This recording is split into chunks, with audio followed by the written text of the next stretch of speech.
Hi guys, I thought I would do this little video on why the universe or God or whatever you believe in sees that it's necessary to give us elements of pain in our lives. And the reason I wanted to talk about this is because I'm often asked, why is it that we have to experience pain? Why can't things just be nice and lovely, and why can't we just wake up and every day is sunny, and once we're actually awake and we've done work on ourselves, why doesn't life get easier? And the answer is this: life is going to bring you whatever it needs to bring you in order to wake you up, and sometimes the quickest way to wake you up is unfortunately through pain. It's not often that we wake up through insight, although that's absolutely possible. It's just that for us to wake up through insight, we have to become more consciously aware of who we're showing up as, who we're being, who we've been conditioned to be, what we're believing about ourselves, our limiting beliefs. You know, and looking around in our environment, determining how we're supposed to show up, right?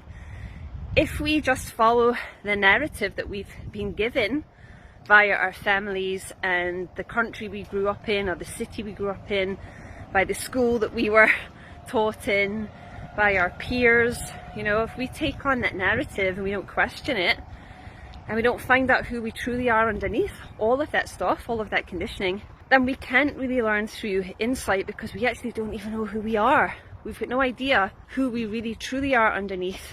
This means that we create a split, so we end up as many parts of self. Some of those parts are your original being. Some of those parts aren't. Some of those parts come from your mom and dad, or your grandparents, or 14 generations back. Some of them come from your workplace.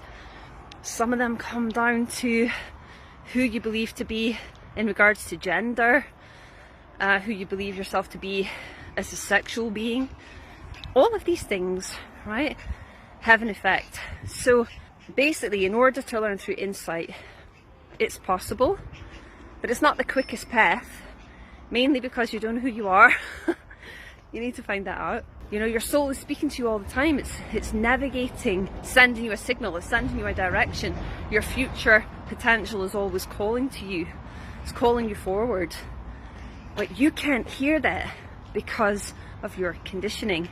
And so what this means is that life often presents you with the insights. You don't see them, right? Just like you can't really see my eyes right now because of the shades.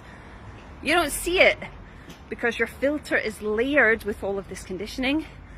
And so the only way that you can eventually gain the insight is to bump against that thing, whatever that thing is, whether it's a relationship, whether it's money issues, whether it's your own internal dialogue, you know, maybe self-hating. That's the only way you can learn, is to bump up against the pain, is to eventually fall into the shadow so often that you finally see that you're not really living in accordance with your true self. I'll see you again soon. Bye for now.